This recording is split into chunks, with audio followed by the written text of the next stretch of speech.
নজর রাখবো পরবর্তী সংবাদে। সোনামুড়া রাজ্যের এমনিতেই কৃষি প্রধান এলাকা, আর সেই এলাকাতে এবার গোবিন্দভোগ ধান চাষ করে তাক লাগালেন এক কৃষক। একেবারে তাক লাগিয়ে দিলেন প্রান্তিক চাষী মনোরঞ্জন সরকার। এমনটাই ছবি ধরা পড়লো কাঠালিয়া ব্লকের অন্তর্গত উত্তর মহেশপুর 3 নম্বর ওয়ার্ডে। কি বক্তব্য উঠে এসেছে কৃষকের, শুনুন।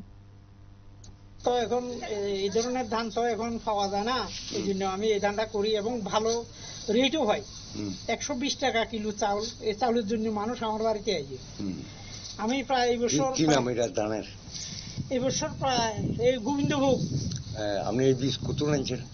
এই বীজ আমি এই মানুষের থেকে সংগ্রহ করছি, প্রায় 15 ঘন্টা লাগাইছি, ন্যূনতম 10 মণ ধান হইব। আপনারা শুনলেন সংশ্লিষ্টের বক্তব্য, অভিযোগ। মাফ করবেন, আপনারা শুনলেন সংশ্লিষ্টের বক্তব্য। এলাকার এই গোবিন্দভোগ ধান চাষ করে তিনি রীতিমতো তাক লাগিয়েছেন। অন্যান্য কৃষকরাও বর্তমানে অনুপ্রাণিত কাঠালিয়ার ওই কৃষকের থেকে। ছোট একটা বিরতির পর ফিরবো, সঙ্গে থাকুন।